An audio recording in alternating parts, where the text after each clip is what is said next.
70세 이철호 씨의 인생은 성실함 그 자체였다. 45년간 한 회사에서 묵묵히 일하며 가족을 위해 헌신해온 그는 5년 전 정년퇴직 후 편안한 노후를 보내고 있었다. 68세 아내 김순옥 씨와는 50년 전 중매로 만나 결혼했고 슬하에 두 자녀를 두고 있었다. 큰아들 이민수는 47세로 대기업 과장으로 근무하고 있고 둘째 딸 이수정은 44세로 공무원이었다. 그런 철호에게 인생을 뒤바꿀 사건이 찾아온 것은 지난해 여름이었다. 민수가 연례 건강검진을 받던 중간 수치가 정상 범위를 크게 벗어났다는 결과가 나왔다. 정상의 3배가 넘는 수치였다. 담당 의사는 즉시 정밀 검사를 권했다. 과장님, 이 정도 수치면 간염이나 간경화 가능성도 있습니다. 빨리 대학병원에서 정밀 검사를 받으시는 게 좋겠어요. 민수는 당황했다. 평소 술도 많이 마시지 않았고 건강관리도 나름 신경 써왔는데 갑자기 이런 결과가 나온 것이다. 서울대병원에서 추가 검사를 받던 중 간담내과 김 교수가 민수에게 제안했다. 환자분 간 질환의 경우 유전적 요인이 상당히 중요합니다. 가족력을 정확히 파악하기 위해 직계 가족분들도 함께 검사받아 보시는 것이 어떨까요? 특히 아버님과 함께 유전자 검사를 받으시면 정확한 원인을 찾을 수 있을 것 같습니다. 민수는 아버지 철호에게 연락했다. 아버지, 제가 간 수치가 이상하게 나와서 대학병원에서 검사받고 있는데 의사가 유전적 요인을 확인하려면 아버지도 함께 검사받으시라고 하네요. 철호는 아들을 위해 기꺼이 병원에 갔다. 부자가 함께 혈액을 채취하고 유전자 검사를 받았다. 결과는 일주일 후에 나온다고 했다. 그런데 3일 후 김 교수가 직접 민수에게 전화를 걸어왔다. 민수 씨, 검사 결과가 나왔는데 조금 이상한 부분이 있어서 직접 오셔서 상담받으시는 게 좋겠습니다. 아버님과 함께 오시죠. 김 교수의 목소리에는 뭔가 심각한 느낌이 있었다. 민수와 철호는 불안한 마음으로 병원을 찾았다. 김 교수는 검사 결과지를 펼쳐놓고 난처한 표정을 지었다. 어떻게 말씀드려야 할지. 일단 민수 씨의 간 수치 이상은 단순한 피로 누적과 스트레스로 인한 일시적 현상으로 보입니다. 큰 문제는 아니에요. 그럼 다행이네요. 철호가 안도의 한숨을 쉬었다. 하지만 김 교수가 머뭇거렸다. 유전자 분석 결과가 좀 이상합니다. 아버님과 아드님의 DNA를 비교 분석했는데 김 교수는 잠시 말을 멈추고 두 사람의 표정을 살펴봤다. 혈연 관계가 확인되지 않습니다. 무슨 말씀이신지. 철호가 당황했다. 쉽게 말씀드리면 민수 씨가 아버님의 친자식이 아니라는 뜻입니다. DNA 검사 결과가 확실합니다. Y염색체 분석과 STR 분석 모두에서 부자 관계가 부정되었습니다. 검사실이 순간 조용해졌다. 철호는 귀를 의심했다. 잠깐만요, 의사 선생님. 혹시 검사 과정에서 실수가 있었을 수도. 그래서 저희가 3번이나 재검했습니다. 결과는 동일합니다. 확률적으로 99.9% 친자 관계가 아닙니다. 민수도 충격받았다. 그럼 저는 누구 아들이란 말이에요? 김 교수가 조심스럽게 말했다. 이런 경우가 가끔 있습니다. 의학적으로는 비친자율이라고 하는데 예상보다 발생 빈도가 높은 편입니다. 가족 내부의 문제이니 저희는 의학적 사실만 알려드릴 뿐입니다. 집으로 돌아가는 차 안은 침묵으로 가득했다. 철호는 운전대를 잡은 손이 떨렸고 민수는 창밖만 바라보며 아무 말도 하지 않았다. 집에 도착한 후 철호는 아내 순옥에게 이 충격적인 사실을 털어놓았다. 순옥아, 민수가 내 친아들이 아니래. 순옥의 얼굴이 순간 창백해졌다. 무슨 말이에요? 병원에서 DNA 검사를 했는데 민수와 나 사이에 혈연 관계가 없다는 거야. 47년간 내 아들인 줄 알았는데. 순옥은 잠시 말을 잇지 못하다가 당황한 듯 말했다. 그럴 리가 없어요. 병원에서 실수한 거 아닐까요? 민수가 당신 아들이 아니라니. 말이 안 돼요. 하지만 철호의 예리한 눈에는 순옥의 반응이 부자연스럽게 보였다. 진짜 놀란 것 같기보다는 마치 들킬까봐 두려워하는 것 같았다. 그날 밤 철호는 잠을 이루지 못했다. 47년간 자신의 아들이라고 믿어왔던 민수가 친자식이 아니라는 사실을 받아들이기 어려웠다. 더욱이 순옥의 어색한 반응이 계속 머릿속을 맴돌았다. 며칠 후 철호는 과거를 돌아보기 시작했다. 결혼 당시부터 지금까지의 모든 기억들을 되짚어 보았다. 순옥과 결혼한 것은 1973년 3월이었다. 양가 부모님의 중매로 만난 두 사람은 6개월의 교제 끝에 결혼했다. 그런데 결혼 후 불과 7개월 만인 1973년 10월에 민수가 태어났다는 사실이 새삼 의심스러웠다. 당시에는 조산이라고 생각했다. 순옥도 아이가 일찍 나왔다고 했고 철호도 의심 없이 받아들였다. 1970년대에는 지금처럼 의료 정보가 발달하지 않았고 임신 주수를 정확히 계산하는 것도 쉽지 않았기 때문이다. 하지만 지금 생각해 보니 민수는 조사나 치고는 너무 건강하고 정상적이었다. 체중도 3.2kg로 정상이었고 특별한 의료 조치도 필요하지 않았다. 만약 정말 7개월 만에 태어난 조사나라면 그렇게 건강할 수 없었을 것이다. 철호는 점점 의심이 커져갔다. 혹시 순옥이 결혼 전에 다른 남자와 관계를 가졌고 그 사실을 숨긴 채 자신과 결혼한 것은 아닐까? 철호는 집 안 곳곳을 뒤져보기 시작했다. 혹시 과거의 단서가 남아있을지도 모른다는 생각에서였다. 다락방, 창고, 순옥의 서랍까지 모두 살펴봤다. 그러던 중 다락방 구석에서 낡은 상자 하나를 발견했다. 먼지가 두껍게 쌓인 상자 안에는 순옥의 오래된 일기장들이 들어있었다. 철호는 떨리는 손으로 1972년도 일기장을 펼쳤다. 1972년 12월 15일. 철호와 결혼한 지 벌써 9개월이 넘었다. 민수를 보면 가슴이 아프다. 이 아이의 진짜 아버지는.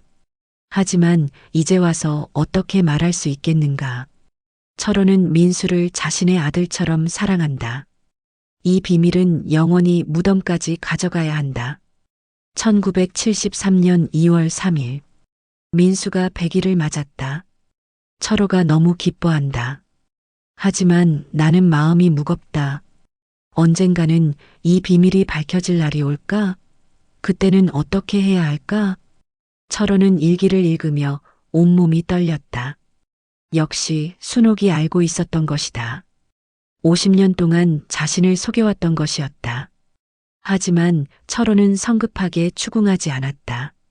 더 확실한 진실을 알아야 했다. 민수의 친부가 누구인지, 어떤 상황에서 이런 일이 벌어진 것인지 알고 싶었다. 철호는 사설 탐정을 찾아갔다. 강남구에 있는 한 탐정 사무소였다. 의뢰인분, 50년 전 일을 조사하는 것은 쉽지 않습니다. 그 시절 기록들이 많이 남아있지 않거든요. 탐정 박 씨가 말했다. 그래도 해보세요. 돈은 얼마든지 낼 테니까요.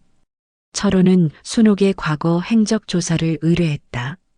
결혼 전 순옥이 다녔던 직장, 살았던 동네, 교류했던 사람들에 대해 알아봐 달라고 했다. 2주 후 탐정 박 씨가 조사 결과를 가져왔다. 의뢰인분 부인께서 결혼하기 6개월 전까지 사귀었던 남자가 있었습니다.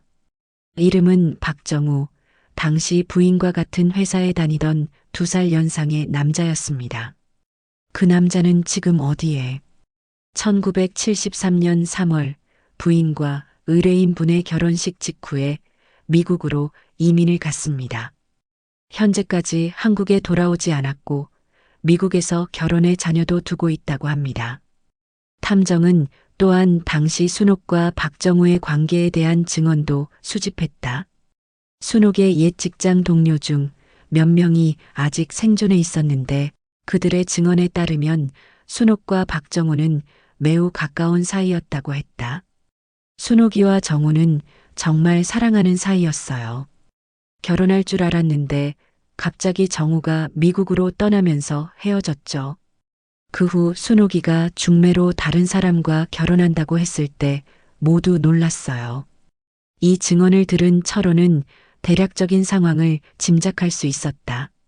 순옥이 박정우와 사귀는 중에 임신을 했는데 박정우가 미국으로 떠나면서 혼자 남게 된 것이다.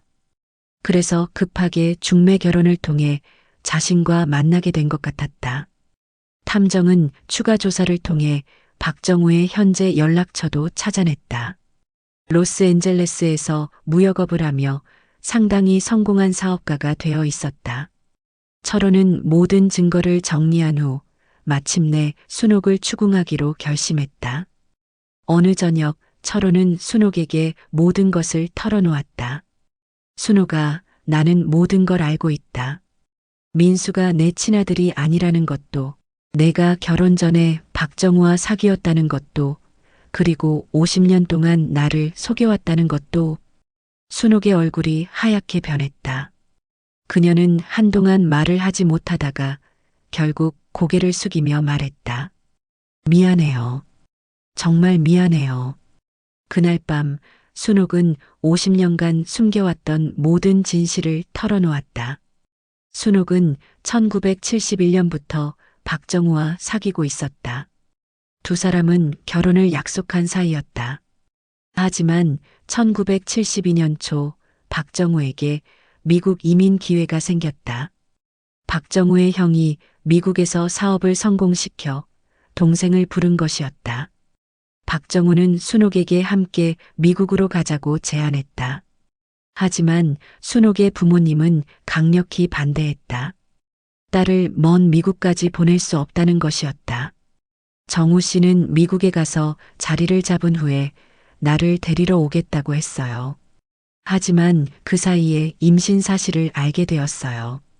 순옥이 임신을 확인한 것은 박정우가 미국으로 떠나기 한 달 전이었다. 그녀는 박정우에게 이 사실을 말할지 고민했지만 결국 말하지 못했다. 만약 임신 사실을 말했다면 정우 씨가 미국행을 포기할 수도 있었어요. 하지만 그것은 그분의 인생을 망치는 일이라고 생각했어요. 그래서 혼자 결정했어요. 박정우가 미국으로 떠난 후 순옥은 혼자 임신 사실을 숨기며 지냈다. 당시만 해도 미혼모에 대한 사회적 시선이 매우 차가웠기 때문에 어떻게든 결혼을 해야 했다. 그때 순옥의 어머니가 중매를 제안했다. 상대방은 성실하고 착한 남자라고 했다. 바로 철호였다. 철호는 순옥의 고백을 들으며 복잡한 감정을 느꼈다. 분노, 배신감, 허탈함이 동시에 밀려왔다. 하지만 동시에 순옥의 당시 상황에 대한 이해도 생겼다. 그럼 박정우는 민수의 존재를 모르는 건가? 네, 모를 거예요. 제가 임신 사실을 말하지 않았으니까요. 철호는 며칠 동안 이 모든 상황을 정리하느라 힘들어했다. 47년 동안 자신의 아들이라고 믿어왔던 민수가 실제로는 다른 남자의 아들이라는 사실, 그리고 아내가 50년간 자신을 속여왔다는 사실을 받아들이기가 쉽지 않았다.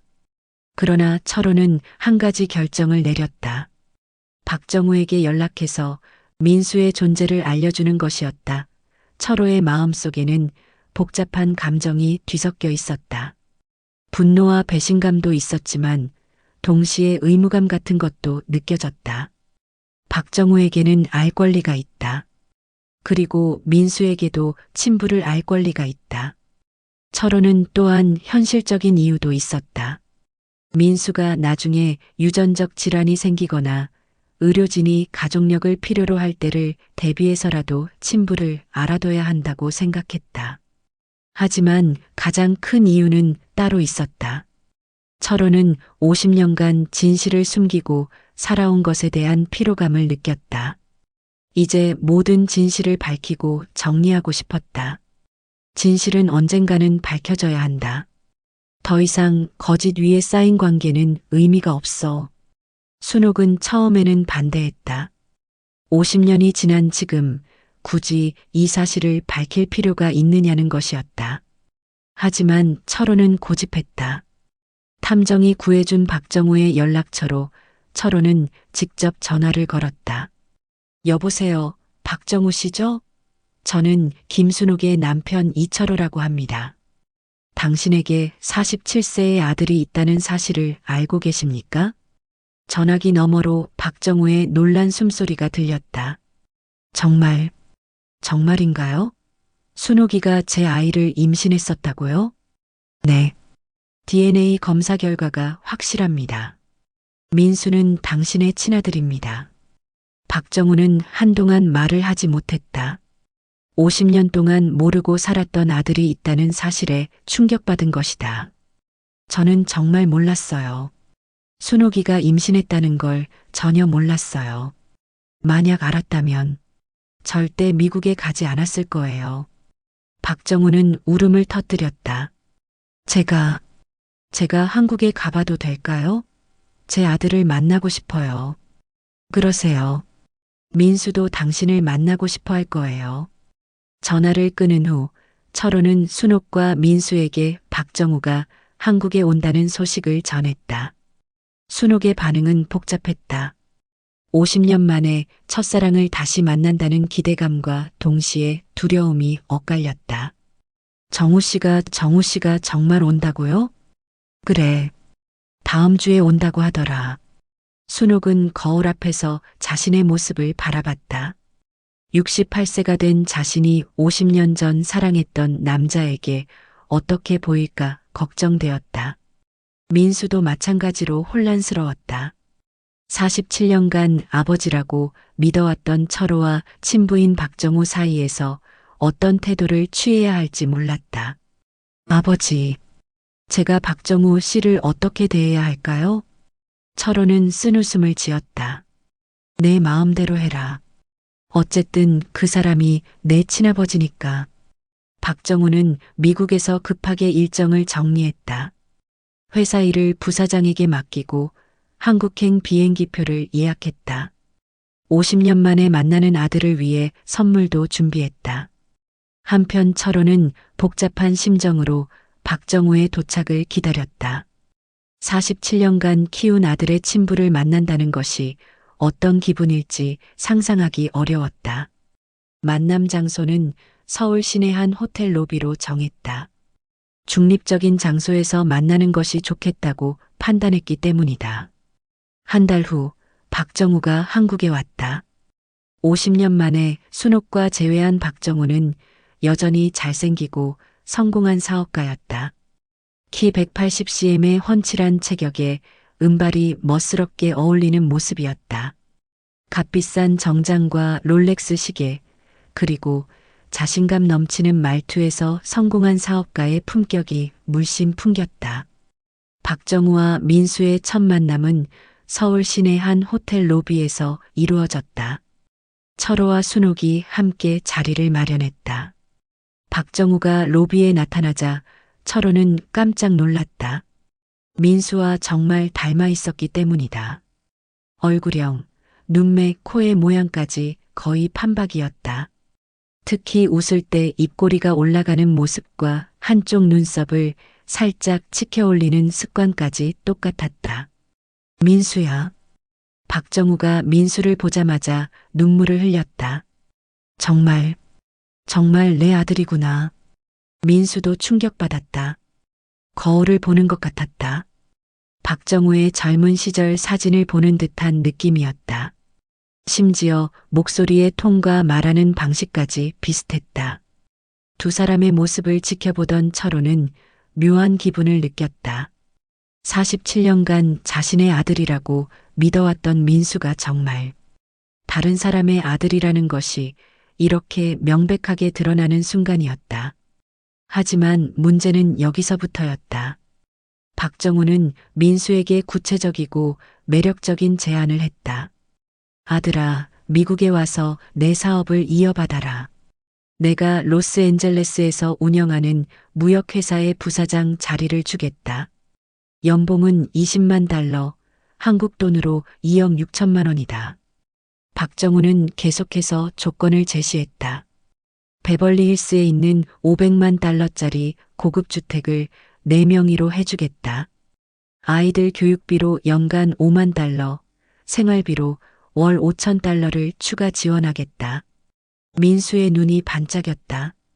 한국에서 대기업 과장으로 받는 연봉은 연간 7천만 원 정도였는데 박정우가 제시한 조건은 그의 4배가 넘었다.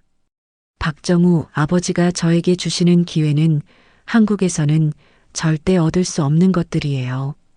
연봉만 해도 한국의 4배가 넘어요. 제 아이들의 미래를 위해서라도 이 기회를 놓칠 수 없어요. 철호가 민수야, 아빠가 47년 동안 널 키운 것을 생각해서라도 라고 호소하자 민수의 대답은 냉정했다. 아버지, 죄송하지만 저는 제 진짜 아버지와 함께 살고 싶어요. 솔직히 말하면 박정우 아버지가 저에게 제공하는 조건들을 보면 여기 남을 이유가 없어요. 민수는 더욱 잔혹하게 말을 이어갔다. 47년간 키워주셨지만 결국 저는 아버지의 친아들이 아니잖아요.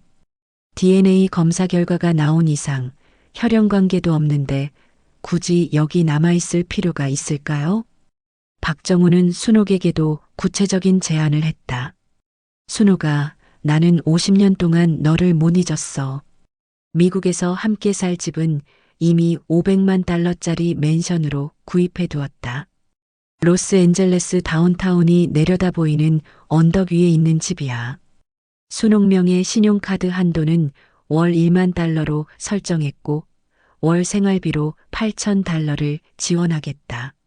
매년 하와이나 유럽으로 여행도 보내주고 원하는 건 뭐든 사줄게. 순옥은 점점 박정우의 제안에 마음이 기울었다. 정우 씨 정말 그렇게 해주실 거예요? 순옥은 철호를 바라보며 충격적인 말을 했다.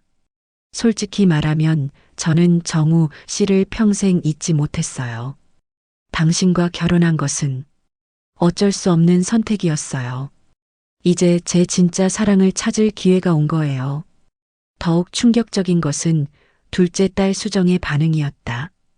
박정우가 수정에게도 미국에서 연봉 7만 달러의 일자리를 구해주겠다고 제안하자 수정의 태도가 180도 바뀐 것이다. 아빠, 사실 저도 미국에서 새로운 기회를 찾아보고 싶어요. 박정우 아버지가 제안하신 조건을 보니까 한국에서는 10년 일해도 미국에서 1년 버는 것만 못해요. 철호는 마지막 희망마저 무너지는 것을 느꼈다. 수정아, 너마저. 아빠, 이건 저희 인생에서 한 번뿐인 기회예요. 솔직히 경제적으로 보면 미국에서의 기회가 훨씬 낫잖아요. 감정에만 휘둘릴 수는 없어요. 박정우는 철호 앞에서도 당당했다. 철호 씨, 죄송하지만 순옥은 원래 제 여자였어요. 그리고 민수는 제 친아들이고요. 당신이 대신 키워주신 것은 감사하지만 이제는 제가 직접 책임지겠습니다. 철호 씨, 감정적으로 접근하지 마세요. 현실적으로 생각해 보세요. 저는 순옥과 민수에게 훨씬 더 나은 삶을 제공할 수 있어요. 퇴직연금 받으며 간신히 살아가는 것과 미국에서 부유하게 사는 것 중에 뭘 선택하겠어요? 가족들이 미국행을 준비하면서 철호를 완전히 배제하기 시작했다. 민수는 자신의 짐을 정리하면서 잔혹한 말을 했다. 아버지, 제가 가져갈 것들은 따로 정리해뒀어요. 나머지는 처분하셔도 됩니다. 미국에서는 모든 걸 새로 살 거니까요. 민수는 47년간 철호가 자신을 위해 사준 모든 것들을 마치 쓰레기 취급하듯 버리고 가려 했다. 순옥도 마찬가지였다. 이 결혼 반지는 어떻게 할까요? 그냥 두고 갈게요. 정우 씨가 새로 사주신다고 하니까요. 순옥은 50년간 끼고 살았던 결혼 반지도 아무렇지 않게 버리려 했다. 결국 민수는 박정우와 함께 미국으로 떠났다. 마지막 인사는 차갑기만 했다. 아버지, 그동안 키워주셔서 감사했습니다. 건강하게 지내세요. 민수는 공식적인 인사만 하고 돌아섰다. 47년간 아버지라고 불렀던 사람에게 마지막 인사가 그것뿐이었다. 순옥도 마찬가지였다. 여보, 그동안 고생 많았어요. 행복하게 사세요. 순호가 50년을. 이제 과거는 잊어버려요. 서로 새로운 삶을 살아봐요. 수정은 한 달 후에 따로 미국으로 떠났다. 아빠, 저는 제 인생을 살고 싶어요. 아빠도 이제 아빠만의 인생을 사세요. 결국 철호는 혼자 남겨졌다. 70세의 나이에 갑자기 모든 것을 잃게 된 것이다. 6개월이 지난 후 철호는 민수로부터 전화를 받았다. 아버지, 안녕하세요. 미국에서 잘 지내고 있어요. 저 곧 결혼해요. 박정우 아버지가 좋은 사람을 소개해 주셔서요. 철호는 가슴이 찢어지는 듯 했다. 47년간 키운 아들이 결혼하는데 자신은 완전히 배제되어 있었다. 민수야, 아빠가 47년 동안. 죄송해요. 하지만 이제는 제 새로운 인생이에요. 과거에 얽매이고 싶지 않아요. 그리고 결혼식에는 오시지 않으셔도 괜찮아요. 민수는 냉정하게 전화를 끊었다. 순옥으로부터도 연락이 왔다. 여보, 미안해요. 저는 정우 씨와 재혼했어요. 이혼 서류를 보낼게요. 서명해서 보내주세요. 철호는 이혼 서류에 서명하면서 눈물을 흘렸다. 50년간의 결혼 생활이 이렇게 끝나는 것이었다. 2년 후 철호는 심각한 병에 걸렸다. 당뇨병이 악화되어 수술이 필요한 상황이었지만 보호자가 없었다. 그때서야 철호는 민수에게 연락했다. 민수야, 아빠가 아파서 수술을 받았어. 하지만 민수의 반응은 차가웠다. 아버지, 죄송하지만 저는 지금 너무 바빠서요. 회사에서 중요한 프로젝트를 맡고 있거든요. 그리고 저에게는 이제 박정우 아버지가 계시니까 필요한 것이 있으면 박정우 아버지께 말씀드릴게요. 민수야, 아빠가 47년 동안. 아버지, 과거 얘기는 그만하세요. 저는 이제 새로운 가족이 있어요. 미국에서 결혼해서 아이도 낳았거든요. 제 아이에게는 박정우 아버지가 할아버지예요. 민수의 말에 철호는 더욱 절망했다. 그 아이는 내 손자이기도 한데. 아니에요. 혈연관계로는 박정우 아버지의 손자죠.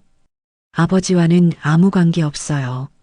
그리고 솔직히 말하면 저는 더 이상 한국과 연락하고 싶지 않아요. 과거를 정리하고 새로운 삶을 살고 있거든요. 민수는 일방적으로 전화를 끊었다. 순옥에게도 연락해봤지만 마찬가지였다. 여보. 아니, 철호 씨. 저는 이제 정우 씨의 아내예요. 과거 일에 얽매이고 싶지 않아요. 그리고 철호 씨 일은 저와는 상관없는 일이에요. 저는 지금 행복해요. 정우 씨가 저를 정말 잘 대해주거든요.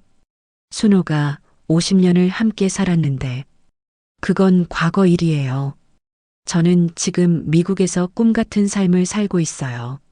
매일 쇼핑하고 친구들과 골프 치고 한국에서는 상상도 못했던 삶이에요. 과거로 돌아갈 생각은 없어요.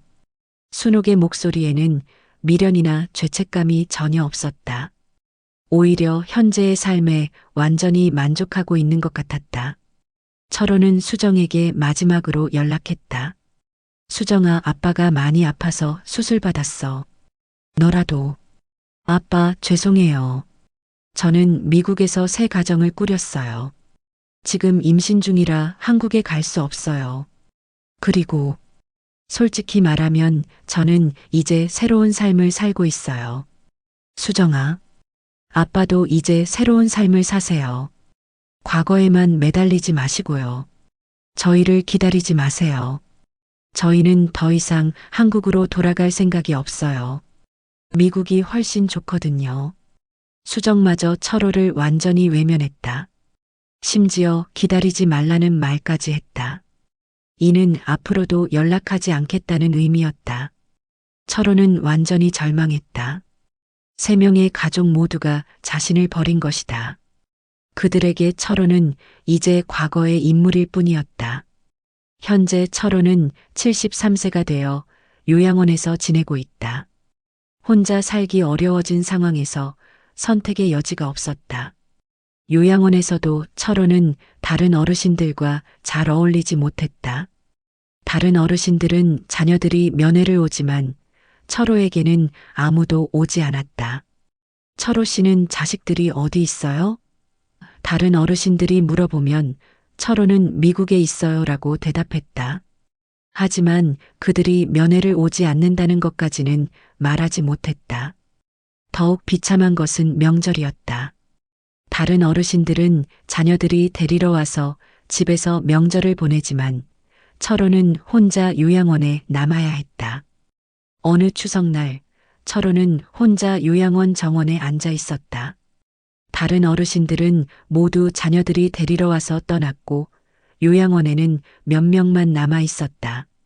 그때 옆에 앉은 박씨 할아버지가 말했다. 철호 씨, 자식들이 왜 안 와요? 미국에 있다고 하셨는데 명절에는 전화라도 해야 하는 거 아닌가요? 철호는 대답하지 못했다.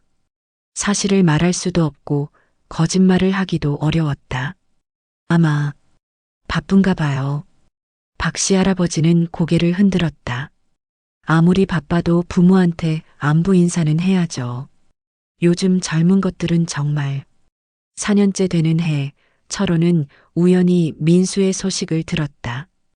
요양원에서 만난 한 어르신의 아들이 미국에서 사업을 하고 있는데 그곳에서 민수를 봤다는 것이었다. 민수 씨가 미국에서 정말 잘 나가더라고요. 큰 회사 임원이 됐다고 하던데 집도 엄청 크고 차도 좋은 걸 타더라고요. 그런데 이상한 게 한국에 아버지가 계시다고 하니까 표정이 어두워지더라고요. 뭔가 말하기 싫어하는 것 같았어요. 그 어르신의 말에 철호는 더욱 상처받았다. 민수에게 자신은 이제 말하기 싫은 존재가 된 것이었다. 5년째 되는 해, 철호는 치매 초기 증상이 나타나기 시작했다. 기억력이 떨어지고 가끔 현실과 과거를 구분하지 못했다. 치매가 진행되면서 철호는 가끔 과거와 현재를 헷갈렸다. 민수가 어린 시절로 돌아가서 아빠라고 부르는 환상을 보기도 했고 순옥이 옆에 있는 것처럼 느끼기도 했다. 어느 날 철호는 치매 증상으로 인해 갑자기 민수야, 민수야 라고 소리치며 울기 시작했다. 47년간 키운 아들을 그리워하는 마음이 치매 속에서도 남아 있었던 것이다. 현재 철호는 75세가 되었다. 치매가 더욱 진행되어 대부분의 기억을 잃었지만 이상하게도 민수를 키웠던 기억만은 선명하게 남아있다. 가끔 간병사에게 우리 민수가 학교에서 1등했어. 정말 자랑스러워라고 말하기도 한다. 47년 전의 기억이 마치 어제 일처럼 생생한 것이다. 요양원 원장은 철호의 상황을 안타까워하며 마지막으로 가족들에게 연락을 시도해 봤다. 미국에 있는 민수와 순옥, 수정에게 아버지의 상황을 알리는 편지를 보낸 것이다. 하지만 답장은 오지 않았다. 아마도 그들은 한국에서 오는 연락을 아예 차단했을 수도 있었다. 어느 겨울날 철호는 요양원 침대에 누워 창밖을 바라보며 중얼거렸다. 민수야, 왜 안 와? 아빠가 여기 있는데. 간병사가 할아버지, 민수 씨는 미국에 있어요 라고 말해주면 철호는 고개를 끄덕이며 그래, 미국에 갔지. 성공하라고 보냈지라고 말했다. 그리고 잠시 후에 다시 그런데 왜 연락이 없을까? 편지라도 써야 하는 거 아닌가? 라고 중얼거렸다. 철호의 마지막 소원은 단 하나였다. 죽기 전에 민수를 한 번만 더 보는 것이었다. 하지만 그 소원은 이루어질 것 같지 않았다. 70세에 발견한 충격적인 진실은 철호에게서 모든 것을 앗아갔다. 가족도 행복도 희망도 모든 것을 잃고 요양원에서 치매에 걸린 채 혼자 남은 노인의 비참한 현실만이 나왔다. 가끔 철호는 생각한다. 진실이란 과연 알아야 하는 것일까? 모르고 사는 것이 때로는 더 행복한 것 아닐까? 하지만 이제 와서 후회해봐야 소용없다. 이미 모든 것이 돌이킬 수 없이 변해버렸으니까.